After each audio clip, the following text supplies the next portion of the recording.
noite. Quantos jovens nós temos aqui nessa noite?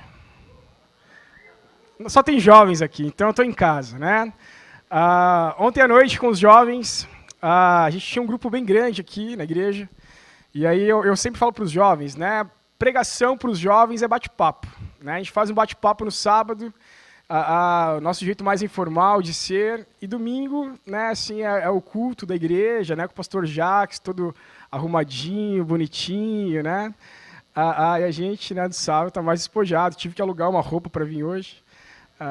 Brincadeira, né? Mas hoje o que eu quero fazer com a igreja é ter um bate-papo, né? Que você possa realmente ter um tempo de reflexão da palavra de Deus, que você possa ter chegado nesse lugar sedento por aquilo que Ele vai fazer no seu coração e na sua vida. Tá ligado? Isso aí, você não lembra, né? Mas eu preguei aqui, acho que faz uns 2 meses. E quando a gente fala de jovem, né, a gente tem essas dinâmicas para mantê-los acordados, né? Porque se falar 1 hora para jovem, né, ou você planta bananeira na frente, né? Mas tá ligado? Os meus filhos fazem isso no carro, né? Eles vão brincando de estar ligado no carro. Você recebeu aí no seu dedo, né? Não sei se está todos no dedão aí, mas um curativo, certo? É isso aí? Você está conseguindo observar o teu curativo? Eu tenho aqui na frente um martelo. Normalmente, mulher tem dificuldade em martelar pregos, né? Homens, alguns também têm, né? Mas eu queria que você lembrasse nesse início, nessa introdução da mensagem, sobre alguma vez que você foi martelar alguma coisa na sua casa e o martelo não foi no lugar onde deveria ter ido, né? Ele foi aonde? No dedo, né? Gente, é terrível, né? Não sei se você já passou por essa experiência. Se você não passou por isso, amém, né? Que bom que você é alguém que tem o foco certo, né? Mas eu já martelei algumas vezes o dedo e é terrível, né? A dor, os pensamentos são os melhores, né? Você começa a falar versículos bíblicos, né? Você começa a louvar o Senhor, né? É tudo maravilhoso quando você martela o seu dedo, né? Aqueles 2, 3 segundos após, né, a martelada, gente, é terrível, né? O título dessa mensagem é Dedões Machucados, Vida Machucada. Você já passou por isso e a gente tem vivido uma geração de pessoas machucadas. O Acanzeca, a gente estava repleto de adolescentes dando testemunho de vida machucada. Adolescentes de 12 anos, de 13, 14, 18 anos, tão novos, tão pequenos, mas tendo já tanta dificuldade na vida. A gente tem vivido uma geração que não sabe viver uma vida machucada. Sabe os arranhões da vida, né? O dedo, você quando martela o dedo, você não vai para óbito, né? Martelar o dedo não é um termo de morte, não é isso, né? É uma dor, né? Você supera, você cresce. A gente tem vivido uma juventude ou uma geração de pessoas que tem dificuldade em encarar os problemas, né? Em superar isso e caminhar. Eu queria orar com você nesse tempo, né? Sobre a nossa juventude, sobre esse tempo, sobre a sua vida, sobre tudo aquilo que Deus ainda tem para fazer. Baixa tua cabeça, fecha teus olhos. Senhor Deus, muito obrigado porque o Senhor tem nos abençoado. Obrigado, ó Pai, porque o Senhor está aqui presente. Obrigado porque sabemos que o Senhor, ó Pai, cura os feridos. O Senhor restaura, ó Pai, as nossas vidas. O Senhor, ó Pai, tem sonhos grandiosos, ó Deus, para nós, e sabemos que o Senhor, ó Pai, está atuante, ó Pai, a cada segundo, a cada tempo, ó Pai, a cada minuto. Muito obrigado, porque estamos seguros e certos, ó Pai, que o Senhor está conosco. Seja, ó Pai, nos dias bons, ou seja, nos dias maus. Em nome de Jesus que eu oro. Amém. Amém. Abra tua Bíblia. Em 1 Pedro.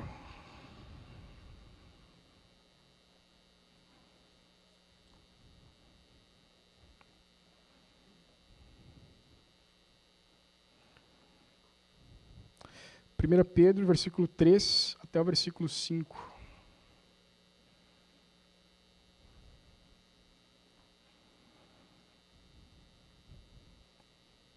Primeira Pedro, capítulo 1, verso 3 ao 5.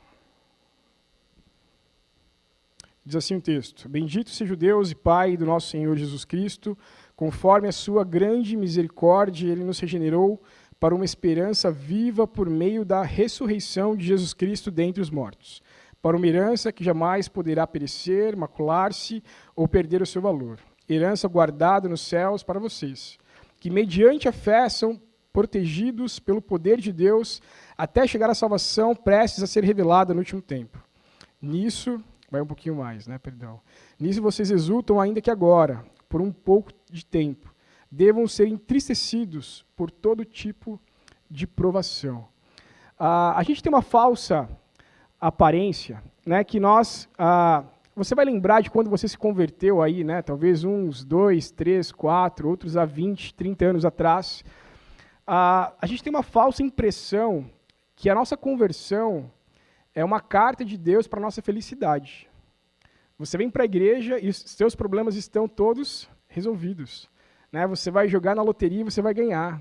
Né? Você vai vir para a igreja e você vai ganhar uma esposa linda, cheirosa, que vai fazer comida, vai te esperar. A impressão que até algumas igrejas passam para nós é que a gente não vai ser infeliz, que a gente não vai ter martelado no dedo, que a gente não vai ter dificuldade. E a palavra de Deus, ela é repleta de versículos que falam sobre os machucados da vida. Salmo 23 fala sobre isso. Vários salmos relatam as dificuldades que um cristão vai passar na sua vida. Né? E esse texto fala sobre isso. Fala de um tempo no futuro, onde seremos glorificados, onde há esperança, onde seremos glorificados com Deus, mas fala também de um tempo de provação, um tempo de dificuldade, um tempo de martelada nos dedos. C.S. Lewis, tem uma frase dele, ele diz assim: a dor e o sofrimento são o megafone de Deus. Deus, ele quer falar com você. Deus, ele quer falar comigo. Só que às vezes ele não consegue em meio às bênçãos que nós recebemos. E alguns arranhões que acontecem na nossa vida é para que Deus consiga falar com a gente. Deus, ele quer ter esse relacionamento. Se você lembrar em Êxodo 20, o que está acontecendo em Êxodo 20? Deus, ele manda os 10 mandamentos para o seu povo e Deus mesmo começa a falar com a nação de Israel. Vocês lembram qual que foi a postura do povo de Israel quando Deus começa a falar? Eles ficavam apavorados. Eles falam: Moisés, fala você com a gente, porque a gente tem medo dessa voz, a gente tem medo desses trovões, de tudo isso que está acontecendo no nosso meio. Deus, ele quer falar com a gente. Deus, ele quer ter relacionamento com a gente. E às vezes, por meio da dor, é isso que acontece, é esse jeito de Deus falar também com a gente. Deus, ele tem um sonho com você. Ontem nós conversamos nos jovens sobre sonhos. Deus, ele tem um sonho para a sua vida, um sonho para a minha vida, sonhos grandiosos. E para que esses sonhos grandiosos aconteçam, alguns machucados na vida podem acontecer. Diante disso, dessa introdução, eu quero tirar brevemente aqui 3 lições, né, sobre dor e sofrimento. Primeiro, o cristão foi gerado em Cristo para dar respostas positivas às crises e às dores. O cristão foi gerado em Cristo para dar respostas positivas às crises. Tá ligado? Né? Gente, nós como cristãos, nós fomos criados a partir desse nascimento em Jesus Cristo para dar respostas positivas às mazelas desse mundo. Às vezes a gente vê uma pessoa desempregada. A resposta positiva que nós devemos dar é que nós não estamos desamparados.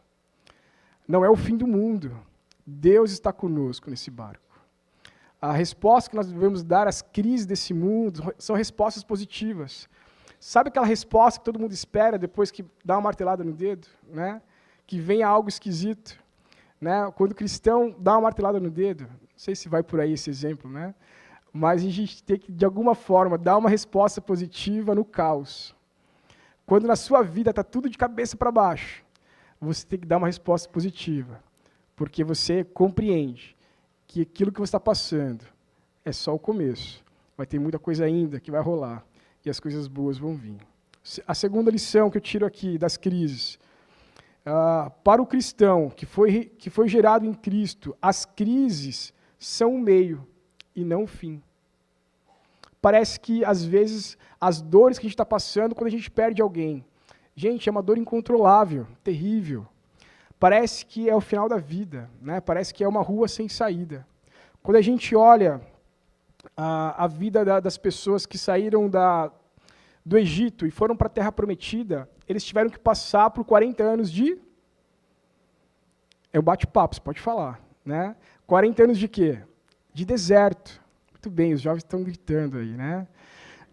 40 anos de deserto. Tem uma frase da Edmeia que ela fala assim, Edmeia Williams: sem passar pelo deserto não tem terra prometida. Ela fica depois do deserto. A terra prometida está logo depois daquela crise.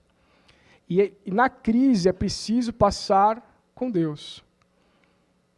Se você está passando pelo deserto, meu irmão, você não está sozinho. A gente acabou de cantar isso. A gente está passando por dificuldades, mas com a presença do nosso poderoso Deus.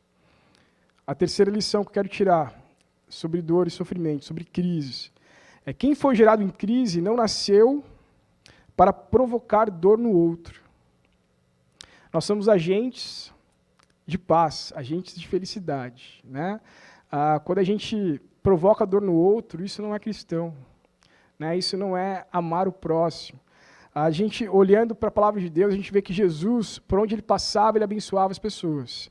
O primeiro século, a primeira igreja que foi criada, ela repartia o pão, eles vendiam os seus terrenos e repartiam entre as pessoas. No primeiro século, um dos imperadores, ele fala, em uma das suas frases, ele fala assim: nós não podemos com esses cristãos, porque ele, além de ajudar os doentes deles, eles ajudam os nossos doentes.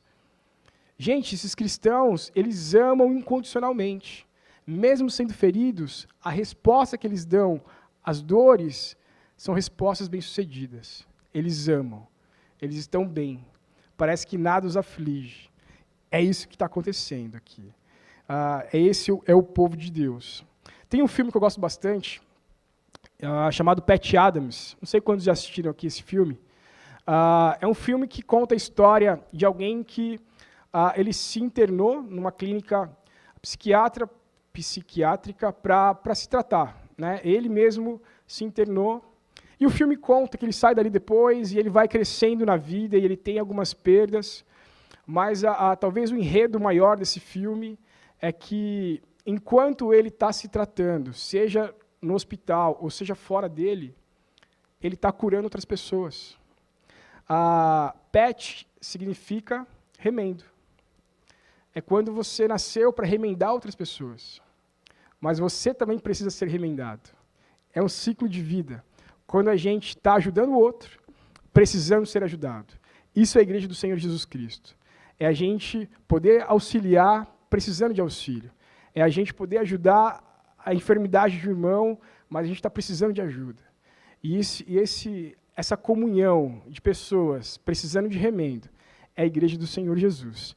Eu quero ler outro texto com vocês, o texto de Mateus. Eu quero embasar a mensagem sobre vida machucada nesse texto, de Mateus 8.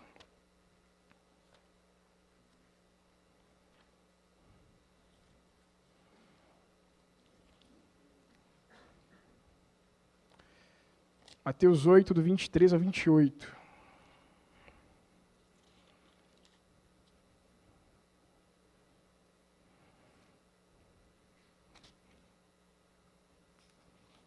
Amém? Acharam o texto?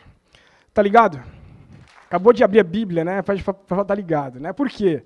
Porque eu vou fazer uma dinâmica com vocês, né? Eu falo, pô, esse Alex é meio louco, né? Eu sou mesmo, né? Depois você fala com o pastor Jacques, né? Queridos, esse texto é um texto que eu gosto bastante, né? Esse texto é um texto muito especial. Esse é o texto, é o primeiro texto que eu lembro de ter pregado depois que eu saí do seminário, né? E no seminário eles faziam uma ilustração muito legal. Eu gosto de fazer isso com os jovens, porque a gente acaba entrando um pouco no texto. Se você ler Mateus 5, o que está rolando em Mateus 5? Mateus 5 está rolando o quê? Mateus 5, 6 e 7. Sermão do Monte. Pode falar. Sermão do Monte, né? Sermão do Monte. E o Sermão do Monte é o quê? Sermão do Monte é quando Jesus está falando, repleto de autoridade e poder, as pessoas vêm a ele, imagina milhares de pessoas aos pés de Jesus falando para os seus discípulos, e ele começa a falar com autoridade aquilo que vinha do céu, e as pessoas absorvendo aquilo, aprendendo aquilo, e eu acho que esse Sermão do Monte, ele é o domingo. Ele é o domingo na igreja, que a gente adora, é quando Jesus está falando, é quando a gente aprende, a gente sai chorando, é quando a gente olha para os nossos defeitos, para os nossos pecados, a gente fala, poxa, a gente precisa se firmar em Deus, a gente precisa ser restaurado. Esse é o Sermão do Monte. Só que a vida não acaba no Sermão do Monte. Mateus não acaba no capítulo 7. Tem o capítulo 8. E o capítulo 8 é a segunda-feira. O que é segunda-feira? Gente, foi muito legal o Sermão do Monte, Jesus fala muito bem, mas eu preciso dar resposta ao que eu aprendi. Eu preciso fazer alguma coisa. E aí, no meio das crises, no meio das marteladas no dedo, a gente precisa dar respostas a essas crises. É isso que Jesus está falando lá no Mateus 8. Antes disso ali, bem no comecinho do 8, Jesus faz o seu maior milagre. Qual que é o maior milagre? Dá uma olhadinha aí, folheia aí rapidinho. Né? Qual que é o maior milagre que Jesus faz? Sempre tem um que... Você sabe, né? Sempre tem uma pecadora no nosso meio, né? O maior milagre de Jesus, né? Você vai exercitando aí a tua cabeça. Tem algum maior, né? Será que é ressuscitar, né? O maior milagre de Jesus é curar a sogra. É ou não é? Né? É tão fácil, né? Tirar demônio, né? Fácil lá, mandando para os porcos, né? Ressuscitar lá 2, 3, vem, né? Passou no cemitério lá, né? Ressuscitou todo mundo, né? Fácil. Agora, curar a sogra tinha que ter muita compaixão. E sogra de quem? De Pedro. Né? Os caras descem do Sermão do Monte, né? Tava tudo lindo no Sermão do Monte. Né? Desce do morro, o que acontece lá embaixo? O caos. Né? Sogra está morta, né? Enferma. Morta não, está enferma. Né? E talvez Pedro deva ter gostado, mas ele tinha que fazer uma média com a esposa e pedir para Jesus lá dar uma força. Né? Brincadeira, queridos. Mas é isso que está rolando ali, esse é o cenário, né? E aí o cenário de Mateus 8, 23, qual que é o Mateus 8, 23? É o cenário de morte. Não sei se você já teve essa experiência de quase morte. É terrível. Eu tive já essa experiência de quase morte. Eu lembro que faz uns 6 anos isso, eu acho, nós estávamos voltando do interior do Paraná para São Paulo, e esses aviãozinhos pequenininhos, né? Parece Lego, né? O avião. Você acha que nem vai sair, né? Que vai voar aquilo. E aí nós entramos no avião, nós ficamos ali, sei lá, quase 1 hora e não tinha teto para voo. E aí pagaram o hotel para a gente teve que retornar. No outro dia, o céu estava pior, estava preto, mas aí o piloto falou assim, hoje não escapa, né? Hoje a gente vai ter aventura. E subiu aquilo. Gente, a viagem era para durar 50 minutos. A viagem durou 1 hora. 50 minutos dessa 1 hora foi de aventura. Né? O avião pequenininho, sendo jogado para todos os lados. E eu sou meio medroso com essas coisas. Né? E a minha filha, ela tinha, sei lá, um aninho de idade, 2, e ela estava vomitando muito. Porque era terrível. E foi bom para mim, porque eu estava ajudando ela, então, não vou ajudar ela, eu tinha coragem na coisa. Né? E eu olho para o lado, tem um senhorzinho escrevendo alguma coisa. Falei, cara, vai queimar tudo, né? Escrevendo alguma coisa, né? Faz, né, sei lá, deixa o testamento de outro jeito, né? E talvez para minha vida foi a pior sensação, né? De quase morte, né? E eu gostaria muito, vamos ler o texto, depois eu quero fazer essa dinâmica com vocês. Mateus 8, do 23 em diante. Entrando ele no barco, seus discípulos o seguiram. De repente, uma violenta tempestade abateu-se sobre o mar, de forma que as ondas inundavam o barco. Jesus, porém, dormia. Os discípulos foram acordá-lo, clamando, Senhor, salve-nos, vamos morrer. Ele perguntou, por que vocês estão com tanto medo, homens de pequena fé? Então ele se levantou e repreendeu os ventos e o mar, e fez completa bonança. Os homens ficaram perplexos e perguntaram, quem é este, que até o vento e o mar lhe obedecem? Depois que passa a tempestade, você fala, poxa, a gente não ia morrer, né? É igual quando o avião pousou, fala, né, eu podia ter mais coragem, ajudado as pessoas ali, calma aí, né, fica tranquilo, Jesus está aqui, né? Depois que passou é fácil falar, mas na hora do caos, gente, é terrível, é terrível. E aí eu quero colocar você dentro dessa tempestade, certo? Como que vai funcionar aqui a nossa tempestade? Esse lado aqui esquerdo, vocês vão fazer esfregar as mãos. Conseguem esfregar as mãos aí? Vocês são demais, né? Esse lado direito, vocês vão estalar os dedos. Tranquilo. E lá em cima, vamos fazer aquela faixa, a faixa de trás do data show ali, pode ser? Então, a faixa que está atrás do data show, vocês vão bater as mãos nas pernas, ok? Os dois lados, tá? Isso. Vocês estão meio tímidos, né? O fundão é meio tímido às vezes, né? E a galeria lá em cima, tem pouca gente na galeria, né? Vocês vão bater os pés no chão, ok? Mas tem que ser Não, gente, tá com muita vergonha aí em cima. É para ser aquela coisa de sábado à noite, de jovem que tá revoltado com tudo, ok? Pode bater o pé aí. Beleza? Segura aí. Aê, isso aí. Muito bem. Ok, segura. A galera das mãos aqui curtiram, né? Tava bastante tempo aí. O que acontece? Jesus acabou o Sermão do Monte, né? Desceu, tinha sogra lá de Pedro, né? Tinha demônio, tinha de tudo. Era segunda-feira, né? Era um dia de trabalho normal. E era um dia que as pessoas estavam sendo, a sua fé estava sendo provada, né? Aquele amor que você professou lá no domingo, no Sermão da Montanha, você precisou ser testado depois. Porque a fé é assim, você vem no domingo, você olha para a sua vida como um espelho, e de repente você fala, preciso arrumar isso, e a segunda acontece. Se você não modificar aquilo, você vai continuar pedindo perdão para Deus o resto da vida sobre aquele pecado. E aí, então, essa caminhada com Jesus, ela é intensa, porque Jesus vai ensinando, ele vai fazendo e vai ensinando, vai fazendo e vai ensinando. E ele faz uma pegadinha com os seus discípulos. Ele fala, vamos pescar? Mestre, de novo, você vai falar, a gente vai ouvir. Vamos pescar, né? Vamos pescar. Aí Jesus pega o barco, né? Vamos lá, todo mundo entra, os amigos, né? Todos ali, né? Vamos conversar com o mestre aqui, 1, 2, 3 horas. E aí, de repente, Jesus vai tirar uma soneca. Não sei se eles pescaram muito, mas Jesus vai tirar uma soneca. E os caras conversando. Gente, você viu aquela mensagem que ele falou? Nossa, eu acho que ele é Deus. E aquela dúvida, e as coisas acontecendo. E, de repente, começou o vento. Isso aí. Mas o vento era tranquilo, né? O vento era tranquilo. Os caras eram pescadores, 20 anos, 30 anos pescando, né? Vento é tranquilo, né? E eles continuaram aquela brisa acontecendo, a conversa estava muito boa, Jesus dormindo ainda. Só que, de repente, começa a cair algumas gotas. Até aí, também muito tranquilo. Para quem pesca a vida toda, né? Um ventinho, né? E gotinhas de chuva, gente... A conversa continuava, as experiências com Deus, com Jesus, eram transformadoras, e de repente começa a cair umas pancadas de chuva. Muito bem, tem que ser mais forte as pancadas de chuva aí.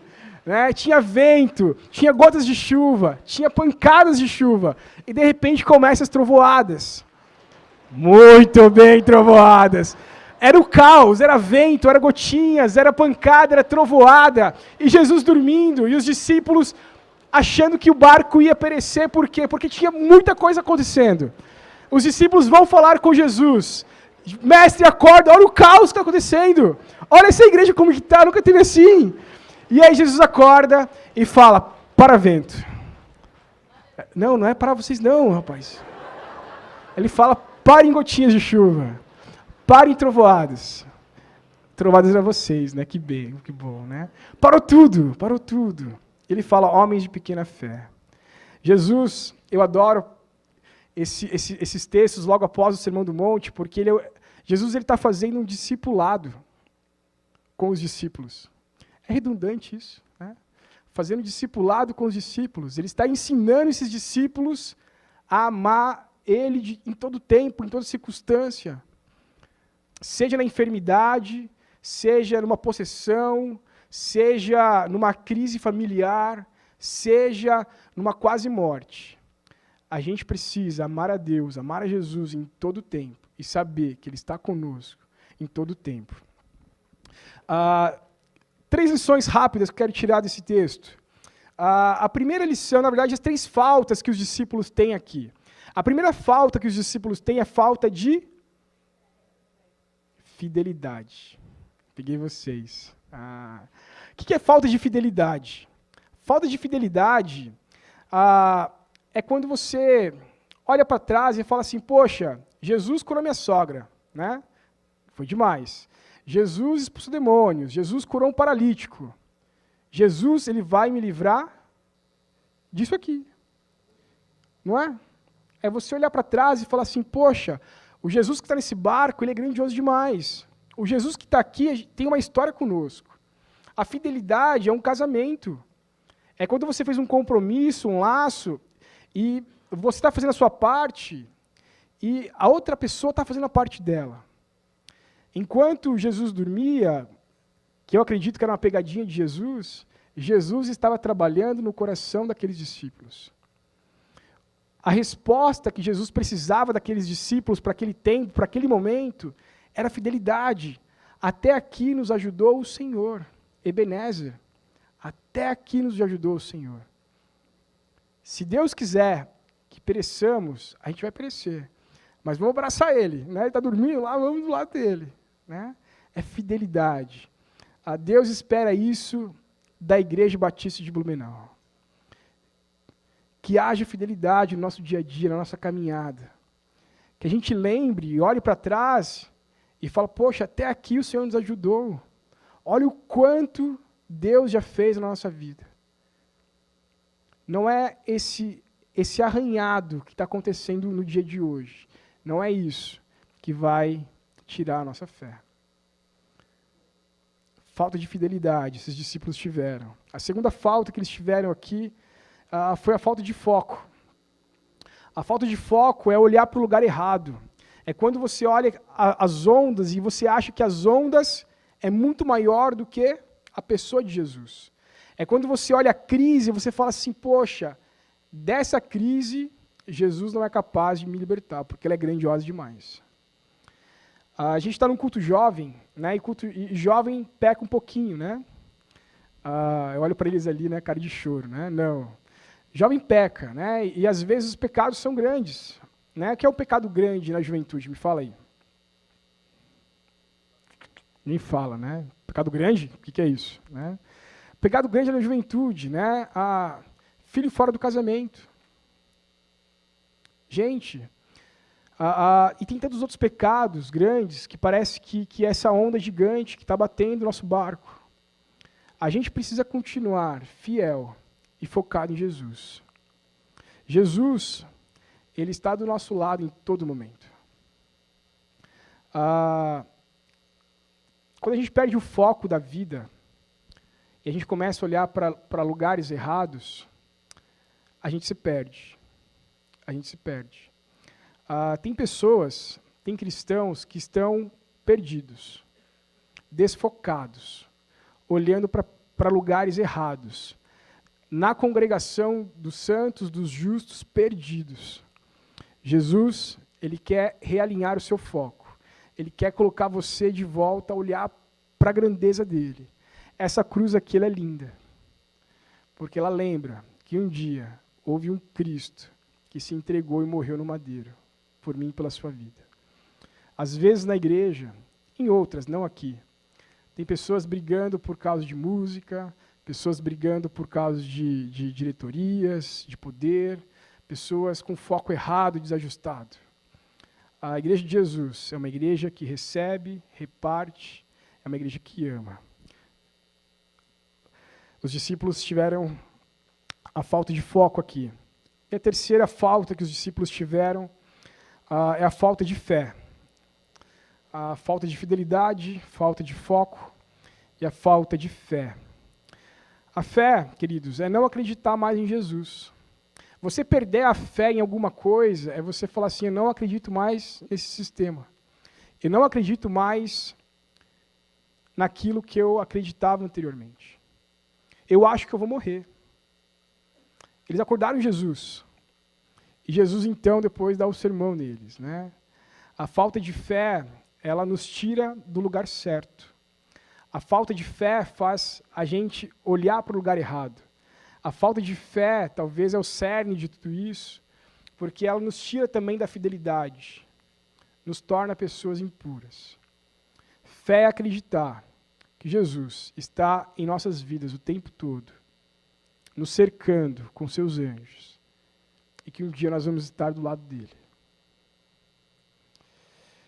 Queridos, eu quero concluir esse tempo com vocês, esse bate-papo, perguntando para você, tá ligado? Isso aí, muito bem. Eu entendo que algumas pessoas vêm para a igreja por diversas razões. E eu ouvi uma vez que o importante não é como começa, mas é como termina. Não é um versículo bíblico, né? Mas às vezes as pessoas vêm... Eu vim para a igreja por causa de um pouco mortadela, queridos. Eu sou, se você não sabe, sou de Diadema. Mano, né? Um lugar, uma periferia, onde tem muita dificuldade. Mas por causa daquela ação, meu coração foi ganhado. E eu ganhei mais pães com mortadela depois. Mas o meu foco, a minha salvação, não está numa ação social. A minha fé e o meu foco e a minha fidelidade está na pessoa do Senhor Jesus Cristo. Talvez você venha para a igreja precisando de uma bênção de Deus. E você pode receber essa bênção de Deus. Mas não é essa bênção que vai salvar a sua vida.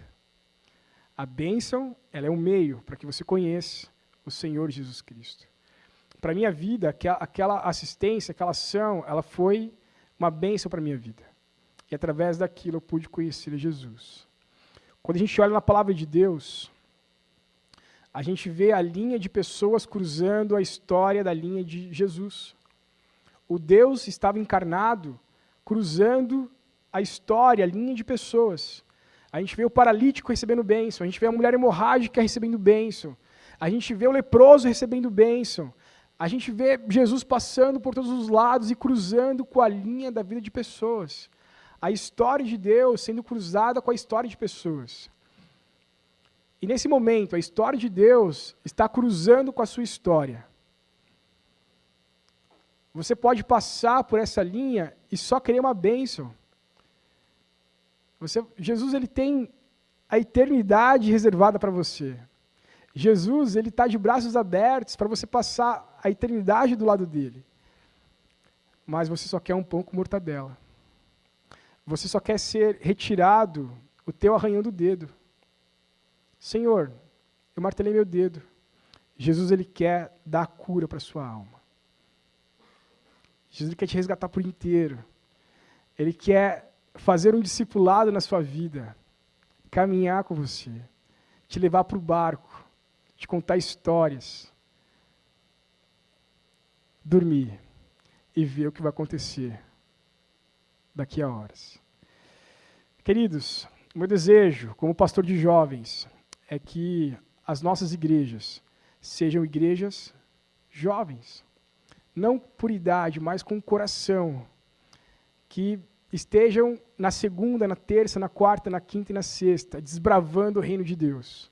Que estejam firmes, fiéis, com foco em Jesus Cristo, sendo abatidas, tendo seus arranhões, porque Jesus fala que a gente vai passar por aflição, mas em todo tempo, do lado da pessoa de Jesus Cristo. Jesus está com você o tempo todo. Amém? Queridos, eu quero que você olhe para o seu dedo. Eu quero que você olhe para esse curativo que foi colocado na sua mão na entrada. Eu não sei o que isso representa na sua vida, mas eu sei que você tem um pedido para fazer para Deus. Nessa noite, você foi desafiado a olhar para o Deus que pode todas as coisas. E eu queria que você, nesse momento, escrevesse o seu pedido para Deus. de repente, esse arranhão, esse machucado, essa aflição, essa crise, ela está te impedindo de ver com transparência o Mestre. De repente, isso que você está passando, essa dificuldade, ela tem te tirado do centro da vontade de Deus. Eu queria que você escrevesse no seu dedo, na verdade, nesse esparadrapo, o nome de alguém, ou a situação, uma palavra que você fale, poxa, Senhor, é isso. Eu quero entregar nas tuas mãos isso. Senhor Deus, eu preciso da tua cura. Eu preciso da sua mão divina. Senhor Deus, eu preciso ser perdoado. Senhor Deus, eu preciso perdoar. Senhor Deus, eu tenho dificuldade com a minha sogra. Senhor Deus, eu tenho dificuldade com o meu irmão. Senhor Deus, eu tenho defeitos. Senhor Deus, eu quero colocar nesse tempo essa dificuldade, sabendo que o Senhor vai me responder. E eu quero caminhar no barco, mais firme com o Senhor. E não vai ter vento, não vai ter trovoada, não vai ter chuva que vai nos tirar da presença de Deus.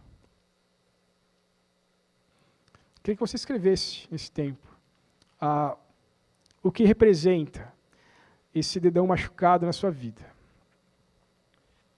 Queria que você se colocasse de pé nesse tempo. Quero orar com você. E eu queria que você pregasse, logo após a oração, a gente vai estar cantando, que você colocasse na cruz. Não tem nada de místico nisso. É algo bem simbólico. Você está colocando na cruz de Cristo, aos pés de Jesus, as dificuldades, os arranhões que a vida tem tido. Baixa tua cabeça, fecha teus olhos. Senhor Deus, muito obrigado porque o Senhor está aqui presente. Senhor Deus, obrigado, Pai, porque o Senhor é um Deus que nos ouve, é um Deus que não está só no domingo, ó Pai, num prédio. O Senhor é um Deus, ó Pai, que daqui a pouco a gente vai estar jantando juntos. A gente vai dormir juntos, a gente vai acordar amanhã juntos. Seja sorrindo, seja, ó Pai, com o coração duvidoso, da segunda, da terça e da quarta. Mas é tão bom saber, ó Deus, que o Senhor está em todo o tempo conosco. Pai de amor, vários pedidos estão sendo feitos nesse tempo, ó Deus. Senhor Deus, sara a tua igreja. Pai de amor, traz, ó Pai, cura. Traz, ó Pai, alento aos corações. Traz significado, ó Deus, para essas vidas, Pai. Senhor Deus, quantas dificuldades nós estamos vendo nesse Brasil corrupto, Deus.